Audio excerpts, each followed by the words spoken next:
साड़ी जिंदगी में लेके आंदा प्रभु जी सानू सुपर ब्लेस किया पिता परमेश्वर।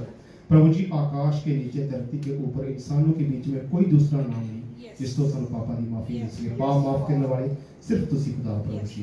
मैं तेरा धन्यवाद करदा आज दे सुंदर समय वास्ते जो सानू इस चर्च में लेके आंदा प्रभु जी। मेहरबान खुदा प्रभु जी आज दा दिन साडे लिए सुपर ब्लेस है पिता परमेश्वर क्योंकि असि जिंदा हो प्रभु जी तोड़े नाम की प्रशंसा कर सकते हैं। खुदा यीशु मसीह आज दा वचन साडी दिल दी गहराइयां ते काम करे पिता परमेश्वर। सुनने वाले नहीं बल्कि उससे चलने वाले बनिए प्रभु जी। आपकी दासी को आपके पवित्र हाथ में देती है प्रभु जी। सब कुछ मांगते हैं आपके बेटे प्रभु यीशु मसीह के नाम से आमीन आमीन। जहाँ प्रभु का वचन है वहाँ शैतान दूर ही रहता है और उसका वचन ए और ईमान है। हमने 8वें अध्याय में देखा था, उसका जो हमने समाप्ति की थी उसमें लिखा हुआ था पृथ्वी के रहने वालों पर हाय हाय हाय। याद है किसी को? पृथ्वी के रहने वालों पर हाय हाय हाय। और क्यों है इस प्रकार से? क्योंकि दो तरह की रूहें हैं। हमने 4 तुरहियां देखी, अभी 5वीं तुरही खुलनी है। और जब 4 तुरही खुलने पर इतना सर्वनाश हुआ प्रकृति का, पानी का, समुद्र का और 1/3 जीव जंतुओं का, तो आप कल्पना कर सकते, इमेजिन कर सकते हैं कि जब ये 5वीं तुरही खुलेगी तो क्या होगा। और इसीलिए वचन में लिखा हुआ है कि पृथ्वी के रहने वालों पर हाय हाय हाय। और ये जो तुरही अभी खुलने वाली है, यह पहले की तुरहियों ने प्रकृति को नाश किया था, पर अब जो तुरहियां खुलेगी ये मनुष्यों का नाश करेंगी। और ये रूहानी तुरही है जिसमें वे दुष्ट आत्माएं हैं जो मनुष्यों के शरीर में प्रवेश कर लेती है। और दूसरी वे दुष्ट आत्माएं हैं जो अथाह सागर, अथाह कुंड में हैं, नरक की, जिसे यीशु ने कैद करके रखा हुआ है अथाह कुंड के सागर में, जिसका वर्णन हम देखते हैं मरकुस की किताब और जो हमने मत्ती के अध्याय में सुना है, कहानियां सुनी है कि यीशु ने शरीर से दुष्ट आत्माओं को निकाला। और एक जगह मरकुस की किताब खोलेंगे और उसका 16 अध्याय का 17 और 18 पढ़े कोई। और विश्वास करने वालों में ये चिन्ह होंगे कि वे मेरे नाम से दुष्ट आत्माओं को निकालेंगे, नई नई भाषा बोलेंगे, सांपों को उठा लेंगे, और यदि वे नाशक वस्तु भी पी जाएं तो भी उनकी कुछ हानि ना होगी। वे बीमारों पर हाथ रखेंगे और वे चंगे हो जाएंगे। तो ये जो दुष्ट आत्माएं हैं जो खुली हुई है, अभी भी इस हवा में घूम रही हैं, लोगों के जिस्मों में हैं, और ये जो है ये शरीर में प्रवेश करती है। ये वचन बताता है कि यीशु ने उन आत्माओं को जिस्म में से बाहर निकाला। और अब जो 5वीं तुरही के बाद जो खुलने वाली है वो अथाह कुंड में है। आगे हम देखेंगे कि ये जो दुष्टात्माएं हैं, खोले आप पहले प्रकाशित वाक्य 9 और उसका पहला वचन।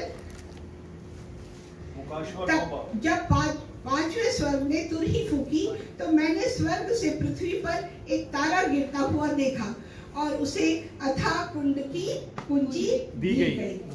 वो कुंड, अथाह कुंड, जिसे बंद कर रखा था यीशु ने। हालेलुया। याद है आप लोगों को? उसने कहा स्वर्ग और नरक की कुंजी मैं तुम्हें देता हूँ। हालेलुया। तो ये पहला वचन है कि अथाह कुंड की कुंजी खोल दी गई है। तो वो जो शैतान ये अंत समय में होगा और वो अपना कार्य करेगा। कैसा? मनुष्यों को नाश करने का। दूसरा वचन देखेंगे, उसने अथाह कुंड को खोला और कुंड में से बड़ी भट्टी का सा धुआं उठा और कुंड के धुएं से सूर्य और वायु अंधकार में हो गए।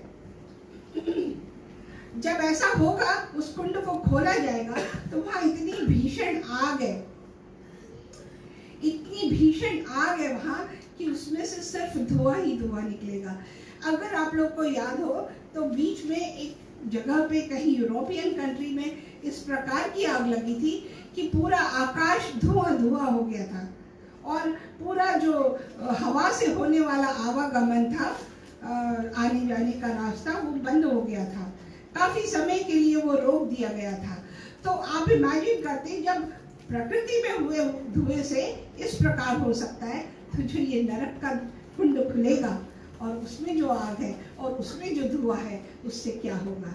और यहाँ वचन कह रहा है कि ऐसा धुआं उठेगा कि सब जगह क्या होगा, बड़ी भट्टी का सा धुआं उठा और कुंड के धुएं से सूर्य और वायु अंधकार में हो गए। तीसरा वचन हम देखेंगे। तीसरा वचन, उस धुएं में से पृथ्वी पर टिड्डियां निकली और उन्हें पृथ्वी के बिच्छुओं की सी शक्ति दी गई। उसमें से क्या निकली? टिड्डियां निकली। मैंने बहुत अच्छा पावर पॉइंट तैयार किया था और एनीवे जब नेक्स्ट हम आगे के 13 वचनों को लेंगे तो उसमें हम एक जल्दी से उसका रिव्यू कर लेंगे, तो फिर आप लोगों को बहुत अच्छे से समझ में आएगा। तो उसमें से जो टिड्डियां निकली है, जो धुआं उठा है, उसमें से कीड़े निकले हैं। और ये टिड्डियां कैसी हैं? बिच्छुओं की सी शक्ति दी गई थी इन टिड्डियों को। बिच्छू क्या होता है? जहरीला होता है, और जहरीला होता है जब वो काटता है तो इतनी असहनीय, मतलब असहनीय बेयर नहीं कर सकते आप, ऐसा वाला जलन शरीर में होता है, ऐसा दर्द होता है। तो इस प्रकार से ये बिच्छू करेगा। चौथा वचन कहता है, उसने कहा, तीसरा वचन हम देख रहे हैं, तो ये जो 5वीं तुरही फूंकी गई, उसका ये परिणाम होता है कि तारा गिरता है और उसमें से ये जो जो जो जो शैतानी ताकतें हैं, जिसको हम कहते हैं कि ये फॉलन एंजल्स है, जो ऊपर से स्वर्ग से फेंक दी गई हुई थी, जिन्हें अथाह कुंड के सागर में कैद किया हुआ था। और अगर आप लोगों को डैनियल का चैप्टर याद हो तो उसमें भी इसके बारे में वर्णन किया गया है। तो जब तीसरे वचन पे आ गए हैं तो हम रुक जाएंगे थोड़ी देर के लिए कि ये टिड्डियां कैसी थी। ये टिड्डियां किस प्रकार की थी, क्या करती थी। अगर हम खोले मत्ती की किताब 24वां अध्याय 37 और 38 कोई पढ़े, तो अभी हम पहले 7 से लेके 11 तक देखेंगे और उसके बाद हम 3, 4, 5, 6 पर आएंगे। ओके, तो कोई पढ़ सकता है? जल्दी से पढ़ ले। जैसे नूह के दिन थे, वैसा ही मनुष्य के पुत्र का आना भी होगा। हालेलुया। जैसे जल प्रलय से पहले के दिनों में, जिस दिन तक के नूह जहाज पर ना चढ़ा, उस दिन तक लोग खाते पीते थे और उनमें ब्याह शादी भी होती। वजह ये थी। अब हम देखेंगे प्रकाशित वाक्य 9 का 7वां वचन। और 7वां वचन क्या कहता है कि उन टिड्डियों के आकार लड़ाई के लिए तैयार किए हुए घोड़े जैसे थे और उनके सिरों पर मानो सोने के मुकुट थे और उनके मुंह मनुष्यों के से थे। मतलब कि ये इसके बारे में 2 मत है। इसके बारे में 2 मत है। एक, अगर हम हेलीकॉप्टर का पिक्चर देखें तो समझ में आता है कि ये इस प्रकार के होंगे।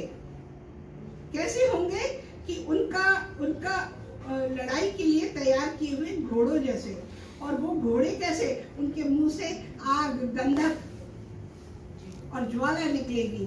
3 रंग के, मैंने बहुत सुंदर स्लाइड बनाई थी, तो उसमें आपको समझ में आता कि ये 3 जो इसमें व्यक्त की गई है शब्दों के रूप में, वो एक्सप्रेस होता था। और उनके सरों पर मानो सोने के मुकुट थे और उनके मुंह मनुष्यों के जैसे थे। सोने का मुकुट घमंड को शो करता है, धन को शो करता है, और जो मुकुट है ये अधिकार को शो करता है। आपको पता है, मैं बार बार कहती हूँ कि एपोक्लिप्टिक है, चिन्ह के रूप में है। तो जो ये बातें कही गई है, ये मनुष्य के अंदर स्वभाव के रूप में है। हालेलुया। अगर आज हम देखें तो हर एक व्यक्ति का इसी प्रकार का रुख है कि वो अपने आप को किसी से कम नहीं समझता, परमेश्वर से भी कम नहीं समझता। कहता मैं तो सब कुछ कर सकता हूँ। सोचता है वो कि हर कुछ करके, जिद करके बाय हुक और बाय क्रुक इंग्लिश में कहते हैं, वो अपने जिद को, अपने मकसद को हासिल करना चाहता है, उसमें वो परमेश्वर की तरफ देखता ही नहीं। तो ये रूहानी बातें हैं। तो जो और जो ये जो धुआं उठा हुआ था, उससे, उसके टैबरनेकल से, जो उसका जो सिंहासन था, उसका जो महामहिम का स्थान था परमेश्वर का, वहाँ पर भी वे दुष्ट आत्माओं ने, आप लोगों को मालूम है कि अपना तांडव किया था, अपना मतलब क्रोध जाहिर किया था, और इसीलिए उनको फेंका गया था। तो ये फॉलन एंजल इसीलिए काम कर रही है, ये मत्ती 24 के 37 और 38 के अनुसार। तो हम देखेंगे कि दूसरा जो ये इस प्रकार की जो हेलीकॉप्टर की बात हो रही है, तो ये लड़ाई के लिए काम में आते, अधिकार शो करने के लिए, परंतु ये सिर्फ एक कल्पना मात्र है। और अगर आप बाइबल में जैसे जैसे जाते हैं, तो वचन में लिखा हुआ है कि अंतिम दिनों में इजराइल के अगेंस्ट, खुदा के लोगों के अगेंस्ट, वे देश जिनकी आदतें ऐसी रूहानी इस प्रकार की जो दुष्ट आत्माएं उनके अंदर है, वे कार्य करेंगी। दूसरी जो थियरी है, ये मैंने पढ़ा हुआ है, मेरी ओर से नहीं है, ये जो पढ़ने के बाद में जो मैंने हासिल किया वो हम आपको बता रहे हैं, क्योंकि मैं विद्वान तो नहीं, परंतु खुदा ने सिखाया है कि मैं आप लोगों को सिखा सकूं, कि हम वचन को जान सके, क्योंकि वचन ही कहता है कि अगर आप वचन जानेंगे तो वो आपको आज़ाद करेगा। अगर आप सत्य को जानेंगे तो सत्य आपको आज़ाद करेगा। तो हम देखते हैं कि जो मनुष्य होते हैं वो ऐसे दिखते हैं जिनका स्वभाव ऐसा होता है कि उनके चेहरे पर वो उतर के आता है, उनके चेहरे पर वो हाव भाव, जो दानवी स्वभाव है, वो नजर आता है। अगर किसी को याद हो कि जो इराक का जो राजा था, या हिटलर का याद हो, और उसका चेहरा अगर आप लोगों को याद हो, तो आपको समझ में आएगा कि उसके चेहरे पे किस प्रकार के हाव भाव थे।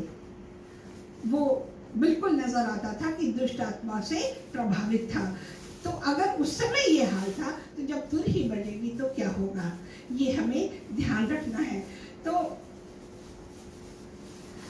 अगर हम योएल नबी की का किताब देखें, दूसरा अध्याय, उसकी 1 से 6 आयत, कोई खोलेगा? योएल नबी की किताब दूसरा अध्याय 1 से 6, खोले पढ़े। सियोन में नरसिंगा फूको, मेरे नरसिंगा फूको, हाँ, मेरे पवित्र पर्वत पर सांस बांधकर फूको। हाँ। देश के सब रहने वाले कांप उठे, क्योंकि यहोवा का दिन आता है, वरन वह निकट ही है। वह अंधकार और निमित्त का दिन है। एक एक शब्द को सुनिएगा। वह बदली का दिन है और अंधियारे का सा फैलता है। अंधियारे का सा फैलता है। जैसे भोर का प्रकाश पहाड़ों पर फैलता है, वैसे ही एक बड़ी और सामर्थी जाति आएगी। प्राचीन काल में वैसी कभी ना हुई, और ना उसके बाद भी फिर किसी पीढ़ी में होगी, और ना उसके बाद फिर किसी पीढ़ी में होगी। मतलब ये धुएं का जो प्रकार है, और इसमें से जो टिड्डियां निकली, जैसे सूर्य का प्रकाश सारी पृथ्वी पे फैलता है, इस प्रकार से ये धुआं फैल करके ये कीड़े निकलेंगे। और इसकी भविष्यवाणी पुराने नियम में योएल नबी के द्वारा हुई।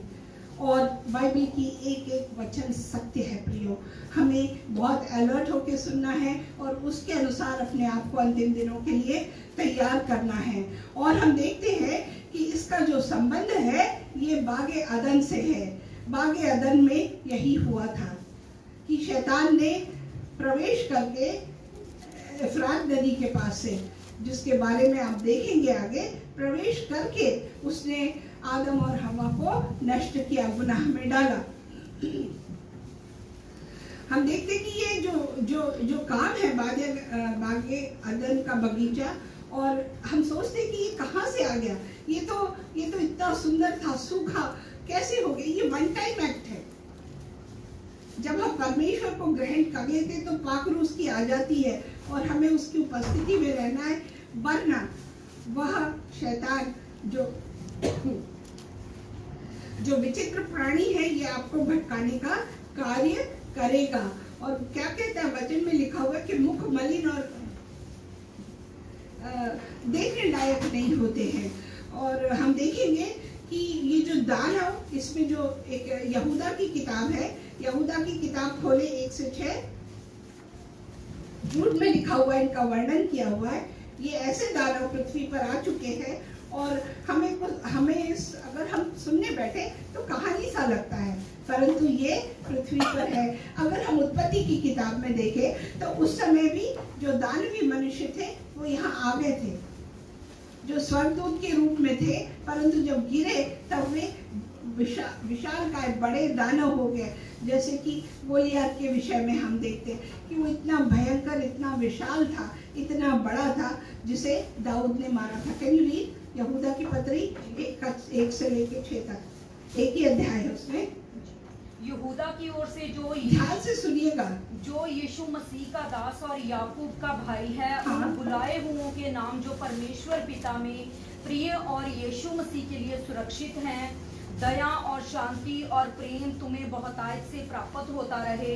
हे प्रियो, जब मैं तुम्हें उस उद्धार के विषय में लिखने में अत्यंत परिश्रम से प्रयत्न कर रहा था, ध्यान रखिएगा, जिसमें हम सब सहभागी हैं, तो मैंने तुम्हें ये समझाना आवश्यक समझा कि उस विश्वास के लिए पूरा यत्न करो जो पवित्र लोगों को एक ही बार सौंपा गया था। एक ही बार सौंपा गया था, वन टाइम एक्ट था। क्योंकि कितने ऐसे मनुष्य चुपके से हम में आ मिले हैं, कितने ऐसे मनुष्य जो चुपके से हम में आके मिले हैं, शैतानी स्वभाव वाले, जिनके इस दंड का वर्णन पुराने समय में पहले ही से लिखा गया था। सुन रहे हैं आप लोग, पहले से लिखा गया था। ये भक्तिहीन है और हमारे परमेश्वर के अनुग्रह को लुचपन में बदल डालते हैं। भक्तिहीन है, परमेश्वर के अनुग्रह को हल्के में लेते हैं और हमारे अद्वैत स्वामी और प्रभु यीशु मसीह का इनकार करते हैं। यीशु मसीह का इनकार करते हैं।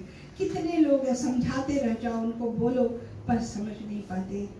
पर यद्यपि तुम सब बात एक बार जान चुके हो, तो भी मैं तुम्हें इस बात की सुधि दिलाना चाहता हूँ कि प्रभु ने एक कुल को मिस्र देश से छुड़ाने के बाद विश्वास ना लाने वालों को नाश कर दिया। फिर जो स्वर्गदूतों ने अपने पद को स्थिर ना रखा, जिन स्वर्गदूतों ने अपने पद को स्थिर नहीं रखा, आज जो सेवकाई प्रभु ने आपको दी है, जो जिम्मेदारी आपको दी है कि भेड़ों को इकट्ठा करो, उनको जमा करो, उन्हें खुदा के वचन सिखा करके अगर बढ़ाओ, ये आपने नहीं की है, आगे स्थिर ना रखा, वरन अपने निज निवास को छोड़ दिया। अपने निज निवास को, अपनी जगह को छोड़ दिया। उसने आपको जो जिम्मेदारी दी गई थी उसको छोड़ दिया। उसने उनको भी उस भीषण दिन के न्याय के लिए, भीषण दिन के न्याय के लिए अंधकार में जो सदा काल के लिए अंधकार में छोड़ दिया, जो सदा के लिए है, बंधनों में रखा है। हालेलुया। हालेलुया। कंसेप्ट क्लियर हो गया आपको कि क्या कह रहा है वचन। तो जब इस प्रकार की बातें होंगी तो परिणाम क्या होगा। अब ये जो दानव है, ये क्रीचर जो के रूप में क्यों नहीं, इस मतलब है, अगर क्रीचर के रूप में, ये एपोक्लिप्टिक है, मैंने आपको बताया कि मनुष्य में प्रवेश करके ऐसा कार्य करेंगे। हम देखेंगे 2 तिमोथियस उसका 3 और 4, 2 तिमोथी उसका 3 और 4, थोड़ा जल्दी पढ़ेंगे। 2 तिमोथी 2 चैप्टर, हाँ 3 का 4, सॉरी 3 का 4, हाँ 2 तिमोथियस। विश्वासघाती, ढीठ, घमंडी और परमेश्वर के नहीं वरन सुख विलास कौन है वो दानवी स्वभाव वाले, फिर से पढ़िए। विश्वासघाती, ढीठ, घमंडी, इतना भी समझा लो, समझना नहीं है। घमंडी और परमेश्वर के नहीं, गर्व रखने वाले, वरन सुख विलास ही के चाहने वाले। हालेलुया। कहते हम तो नास्तिक हैं, कैसे कर ले हम भरोसा। इतने चमत्कार कर रहा है, इतनी आशीषें दे रहा है, पर हमारे हृदय पत्थर के, सुनना ही नहीं चाहते, समझना ही नहीं चाहते। उस अंतिम क्षण का अगर हम इंतजार करेंगे तो 7 कवारियों की तरह के हो जाएंगे। हालेलुया। आइए हम आगे का वचन देखेंगे।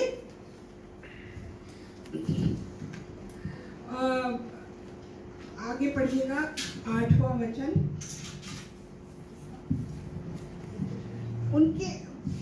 उनके बाल स्त्रियों के बाल जैसे और दांत सिंह के दांत जैसे थे। उनके मुंह मनुष्यों के जैसे थे। जो बताया वो मैंने इसलिए बताया, आपको एक बार और बता देना चाहते हैं कि जो स्वभाव है वो मनुष्यों के अंदर है, इसी कारण से उनका जो चेहरा है वो मनुष्य का नजर आता है, परंतु स्वभाव दानवी है। अब 8वां वचन कहता है कि बाल स्त्रियों के बाल जैसे और दांत सिंहों के दांत जैसे थे। किनके? वो क्रीचर्स के। तो अगर हम उस बात को देखें तो इसका क्या मतलब हो सकता है? इसका क्या मतलब हो सकता है कि जो बाल स्त्रियों की तरह और दांत सिंहों की तरह थे। ये क्यों ऐसा लिखा गया हुआ है? हम देखेंगे कि पहला पतरस उसका 5 का 8वां वचन, पहला पतरस 5 का 8वां वचन, सचेत हो और जागते रहो क्योंकि तुम्हारा विरोधी शैतान गरजने वाले सिंह की नाई इस खोज में रहता है किसको फाड़ खाए। He is a destroyer, नाश करने वाला है वो। और कैसा चाल वो अपना रहा है? स्त्री के द्वारा पुरुष को और पुरुष के द्वारा स्त्री को नष्ट करेगा। हालेलुया। अगर हम आज की वास्तविक स्थिति देखें, अगर अब तक तो मैंने नहीं सोचा था, परंतु जब इसके बारे में सोचा, ये पढ़ने के बाद में जो खुदा ने रेवलेशन दिया, आजकल माहौल कैसा है? हर जगह अगर कोई एडवर्टीजमेंट भी है तो लेडी जरूर होना उस एडवर्टीजमेंट में, और उसका रूप ऐसा होता है कि हम परिवार के साथ बैठ के देख नहीं सकते। उसका मान मर्यादाएं खत्म। और अगर सीरियल्स को देखें, बहुत लोग शौकीन होते हैं सीरियल्स के। फैमिली ड्रामा है तो ठीक है, अगर नहीं है तो क्या नजर आता है? कहीं एक औरत है तो 2 आदमी है, कहीं दो औरतें हैं और 1 आदमी है, लड़ाई झगड़े चालू है लोगों के बीच में। बड़े इंटरेस्ट के साथ हम देखते हैं। जो हमारे घरों में नहीं है उनको फिर हम घर में ले करके आते हैं। तो इस प्रकार से वह शैतान गुमराह करेगा, क्योंकि उसके जो वचन में जो लिखा हुआ है कि उसके जो बाल है वो स्त्रियों की तरह और जो दांत है वो शेर की नाई होंगे। मतलब आपको नष्ट करने का उसका 100% प्लान है। अगर हम देखें आजकल छोटे छोटे बच्चे, अगर हम देखें तो जो छोटे छोटे बच्चे हैं स्कूलों में, आजकल जो रिलेशन, पहले हमारा विद्यार्थियों का रिश्ता होता था, भाई बहन का रिश्ता होता था, दोस्तों का रिश्ता होता था, पर आजकल बॉयफ्रेंड और गर्लफ्रेंड वाला चल रहा है। तो क्या हो रहा है? भटका देने वाली रूह है, भटका देने वाली रूह है जो पुरुष को स्त्री के द्वारा, स्त्री को पुरुष के द्वारा भटकाएगी, टेस्ट करेगी, गुमराह करेगी। और ये वचन में क्लियरली लिखा हुआ है, और इसीलिए वचन हमें आगाह करता है कि सावधान रहो। और हम देखते हैं कि जो आगे का वचन हम देखेंगे कि वे लोहे की सी झीलम पहने थे और उनके पंखों का शब्द ऐसा था जैसा रथों और बहुतों से घोड़ों का जो लड़ाई में दौड़ते हैं। तो हम देखते हैं कि जो ये लड़ाई हो, जब ये घोड़े दौड़ते हैं तो बहुत शोर होता है, और ये एक प्रलय को, एक प्रकार के नाश को लेकर के आते हैं। और जो लोहे की झीलम, ऐसे मनुष्य जिनका मन पत्थर हो गया। जो झीलम की बात है, झीलम किस लिए होता है? हमें ढांकने के लिए होता है, युद्ध में जो लोग जाते हैं। तो ये जो इन्होंने जो झीलम पहन रखी है वो अपने हृदयों को पत्थर का कर लिया है। वचन कहता है कि अपने हृदय, जो आपके हृदय हो वो मांस के हृदय होने चाहिए। उसका सर्कमसिजन करो करके, उसका खतना करो, उसके जो बुरा स्वभाव है उसे निकाल दो। जिनका मन पत्थर का हो गया, और ये किसी की नहीं सुनेंगे, ढीठ होंगे। जितनी जल्दी हो सकता है हमें तौबा करना चाहिए, माफ़ी मांगना चाहिए, और अपनी मनमानी न करें, परंतु परमेश्वर के वचन सुन करके, पढ़ करके उसकी आज्ञा माने। और जो घोड़े लड़ाई में जो आवाज बताई गई है, घोड़े जो दौड़ रहे हैं खूब सारे, और ऐसे पंखों का शब्द अगर हम देखें तो हमें समझ में आता है कि दुनिया में लड़ाई ही लड़ाई होने वाली है, नाश होने वाला है और हो भी रहा है। अभी जब ये हाल है तो जब तुम ही बजेगी तो कितना भयंकर होगा। प्रभु हमें इस वचन के द्वारा, अपने वचनों के द्वारा हमें सावधान करना चाह रहे हैं, आगाह करना चाह रहे हैं। और ये जो शैतान जो है वो कैसे, लैपटॉप में एक चीज खोलो, मोबाइल में एक चीज खोलो, ध्यान आपने वचन खोलने के लिए निकाला है और कहीं चले जाते हैं, आपको पता ही नहीं लगता। गुमराह, ये काम शैतान का है। और आज यही कार्य चर्चेस में भी हो गया है। स्वभाव के रूप में हर कोई अपनी मर्जी से हर कुछ करना चाहता है, परंतु प्रभु के आगे, प्रभु के वचनों की आज्ञा न मान के, उसके स्वभाव को न जान करके अपनी मन मर्जी करना चाहता है। वचन कह रहा है कि ढीठ कर लिया है करके। तो हम देखेंगे कि ये सब किस बात की ओर हमें ले जाते हैं कि आखिरी समय में बहुत लस्ट फैल जाएगा, बहुत हवस फैल जाएगी, लालच फैल जाएगी। हालेलुया। आइए हम देखेंगे। और उसकी पूंछ बिच्छू की सी थी और उसके डंक, उनमें डंक थे, और उन्हें 5 महीनों तक मनुष्यों को दुख पहुंचाने की जो शक्ति मिली थी वह उनकी पूंछों में थी। 5 महीनों तक कष्ट देगा वो। कष्ट कैसा देगा कि लोग मौत को पुकारेंगे पर वो मौत उनको नहीं आएगी। वे मरना चाहेंगे, इतनी पीड़ा होगी उनको, असहनीय वेदना, असहनीय, मरना चाहेंगे पर उनको मौत नहीं आएगी। क्यों? क्योंकि वचन कह रहा है कि उस शैतान को ये सामर्थ दी गई है कि 5 महीनों तक सताएगा। अगर हम देखें कोरोना के टाइम में भी यही आरंभ शुरू है कि कई लोग ऐसी स्थिति में पड़े कि वो मरना चाहते पर मर नहीं पा रहे। वो अभी यहाँ पे बहुत सारे लोग हैं जो जानते होंगे कि इक्मो की मशीन लगी है, यहाँ से ड्रिप, वहां से ड्रिप, वेजिटेटिव कंडीशन, मतलब शरीर तो उपस्थित है पर मृत प्राय है। ऐसा होगा प्रियो। हॉस्पिटल में जाके कुएं की क्या स्थिति है, खुदा माफ करे कि मैं ऐसा नाम ले रही हूँ। कईयों सालों से बेड बाउंड है, वो बिस्तर पे पड़े, हॉस्पिटल में एडमिट है, चाहते हैं कि वे मरे पर नहीं मर पाते। एग्जाम्पल दे रही हूँ मैं, किसी को क्रिटिसिज्म नहीं है, परंतु परमेश्वर हमें आगाह कर रहा है कि इस प्रकार की का समय आने वाला है, इसीलिए हमें सावधान रहना है। कई बार हम देखते हैं कि ये जो कार्निवल्स वगैरह जो दिखाते हैं वेस्टर्न कंट्रीज के, अगर हम उसको देखें, टीवी पे आता है, कभी कभी न्यूज़ में भी आता है, और देखें तो उसमें कितना विद्रूप रूप दिखाते, मतलब घृणा आएगी, हेट होगी, घृणा आएगी उससे, ऐसे टाइप का दिखाते हैं। तो पूरा जो वचन कहता है कि उस समय लस्ट बढ़ेगा, वैसा ही व्यक्त किया जा रहा है। व्यभिचार बढ़ेगा और हर एक चीज को आप उसी की दृष्टि से तोलोगे, अगर जांचोगे कि ये ऐसा है कि नहीं, आपकी आंखों को अट्रैक्ट कर रहा है कि नहीं, आपके खानों को मधुर लग रहा है कि नहीं, और फिर शैतान आपको भटकाने का कार्य करेगा। और जब ऐसा करेगा तो वो आपको अल्टीमेटली इस स्थिति पर ला करके खड़ा करेगा। हमने मत्ती का अध्याय 24 का 37 और 38 पढ़ा था, उसमें जो लिखा हुआ था कि नूह के दिनों में भी ऐसा ही हो रहा था। नूह जब तक वो अपने शिप में नहीं चढ़ा और जब तक उसको परमेश्वर ने उसके अंदर बंद करके सुरक्षित नहीं किया, उस आखिरी क्षण तक वहाँ पर खाना पीना, शादी ब्याह, नाच गाने, ये सब हो रहे थे। हर वो गलत काम हो रहे थे जो परमेश्वर नहीं चाहता था।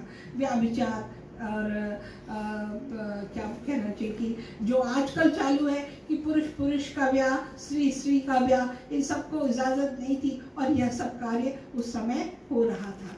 परमेश्वर हमें आगाह करता है कि वो दिन आने वाले हैं। तो हमें ध्यान देना है, हमें ध्यान देना है प्रियो कि हमें कितना सावधान रहना है, अपने आँखों को, अपने दिमागों को हमें कितना गाइड करना पड़ेगा।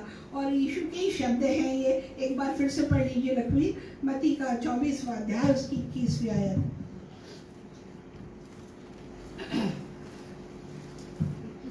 हाँ, क्योंकि उस समय ऐसा भारी कलेश होगा 21वीं आयत। हाँ, जैसा जगत के आरंभ से ना अब तक हुआ और ना कभी होगा। तो उस समय जब ये आलम था और अब जब 5वीं तुरही फूकी जाएगी तो कितना भयंकर होगा, ये खुद यीशु ने कहा हुआ है।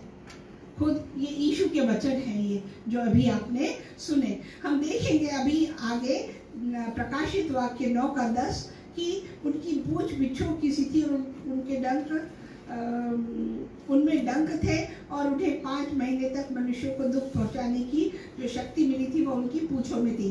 अथाह कुंड का दूध उन पर राजा था और उसका नाम इब्रानी में अबदोन और यूनानी में अपुलियोन था। और जो इसका मीनिंग अगर हम देखें तो इसका मीनिंग जो है ये नाश करने वाला, इंग्लिश में डिस्ट्रॉयर लिखा हुआ है। हालेलुया। ये अब आइए हम आगे का देखेंगे कि 4, 5 और 6 वचन हम देखेंगे। चौथा वचन कहता है कि उनसे कहा गया कि न पृथ्वी की घास को, न किसी हरियाली को, न किसी पेड़ को हानि पहुंचाए, केवल उन मनुष्यों को हानि पहुंचाए। अपने कानों को अलर्ट कर लीजिए, किन्हें हानि पहुंचाए, किसको हानि पहुंचाए? जिसके माथे पर परमेश्वर की मुहर नहीं है। हालेलुया। प्रियो, यीशु को ग्रहण करना बहुत जरूरी है। जब अगर आपने उसको ग्रहण किया तो आप बच गए, नहीं तो नहीं। आज जब ये पढ़ रही थी तब मैंने, क्योंकि मैं हिंदू धर्म से संबंध रखती थी, किसी पे क्रिटिसिज्म नहीं है पर कंपैरेटिव स्टडी है ये, जब मैंने उसमें पढ़ा तो जो एक संपूर्ण कांड है रामायण का, आखिरी भाग है, उसमें जो वर्णन लिखा हुआ है उसके द्वारा जब हमने जाना तो उसमें सिर्फ ही सर्वनाश है,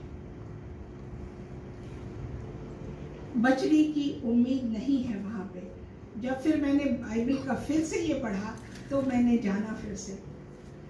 जब आप वचन पढ़ते हैं तो आप उसकी गहराई में जाने की कोशिश करते हैं। जब गहराई में जानने की कोशिश करते तो वो राज आपके सामने खुलते हैं।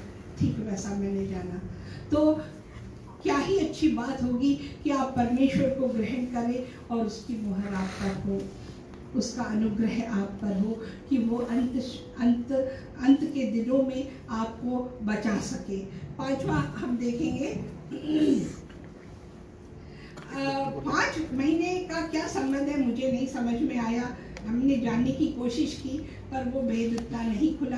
कभी अगर खुले तो मैं ज़रूर आपके सामने रखूंगी।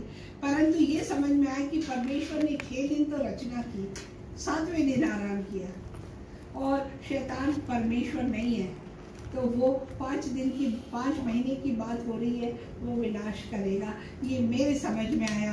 परंतु शुक्र है खुदा का, जितना उसने सिखाया मैंने आपको बताया है, परंतु मेरा कंसेप्ट उसके विषय में क्लियर नहीं है। खुदा जब ये भेद खोले तो अवश्य मैं आपके सामने रखूंगी। और हम देखते हैं 5वां वचन कि जब चौथे में इन टिड्डियों को क्या कह दिया गया था कि पेड़ पौधों की हानि न करना परंतु मनुष्यों को ही हानि पहुंचाए, और सिर्फ उनको न पहुंचाए जिस पर परमेश्वर की मुहर है। 5वां, उन्हें लोगों को मार डालने का तो नहीं पर 5 महीने तक पीड़ा देने का अधिकार दिया गया था। वही जो मैंने आपको कहा कि वे तड़पेंगे, मरना चाहेंगे पर मौत ना आएगी उनको। उन दिनों में मनुष्य मृत्यु को तो ढूंढेंगे और ना पाएंगे। 6वां वचन कह रहा है। हालेलुया। वचन खुद बता रहा है कि उन दिनों में मनुष्य मृत्यु को ढूंढेंगे और ना पाएंगे, मरने की लालसा करेंगे और मृत्यु उनसे भागेगी। हालेलुया। अगर हम देखें इसमें यूहन्ना 10:10, कोई पढ़ ले जल्दी से। चोर किसी और काम के लिए नहीं परंतु केवल चोरी करने और घात करने और नष्ट करने को आता है। हालेलुया। मैं इसीलिए आया कि वे जीवन पाए और बहुतायत से पाए। यीशु इसीलिए आया कि वे जीवन पाए और बहुतायत की, थोड़ी नहीं बहुतायत की। हालेलुया। और ये जो आ रहा है अब्दोन और अपोलियोन, ये नाश करने वाला है, जो हमें नाश करने आ रहा है। आज नाश कर रहा है, जो दुनिया में घूम रहे दुष्ट आत्माओं के रूप में, और उस समय जब वो आएगा तो पूर्ण विनाश करेगा। और हम मरना चाहें तो मर नहीं पाएंगे। बचने का एक ही तरीका है कि यीशु को ग्रहण कर लें, उसकी मुहर अपने आप पर लगा लें। और हम देखते हैं आगे का कि जब ऐसा लिखा हुआ कि वे मरना चाहेंगे और मर नहीं सकते, मृत्यु उनसे भागेगी। और आगे हमने आपको 7वें अध्याय से 7वें वचन से आपको एक्सप्लेन किया था। आई बिलीव कि आप इन बातों से समझ पाए हैं।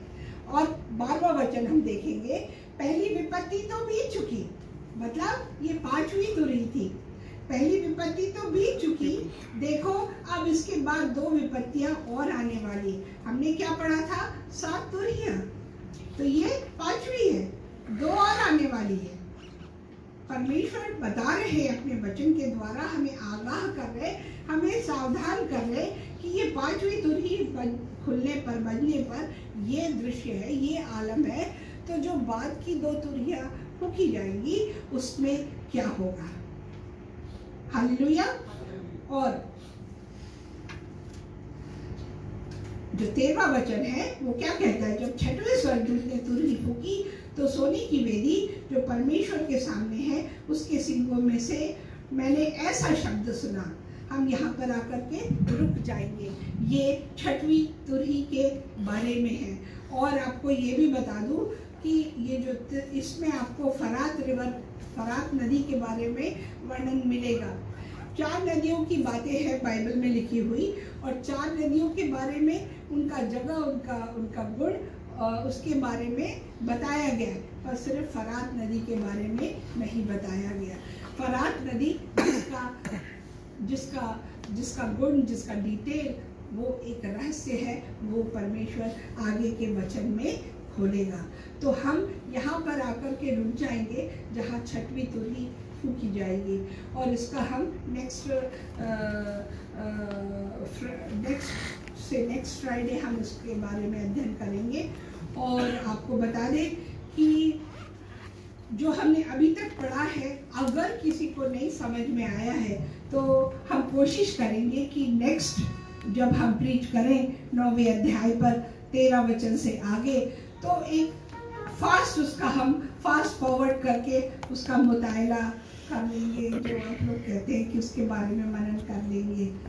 हालांकि उसका एग्जैक्ट वर्ड मतलब नहीं मालूम है और कैसे एक्सप्लेन करूं, पर हम उसके बारे में जानकारी हासिल कर लेंगे। तो खुदावंद आपको बहुत आशीष दे।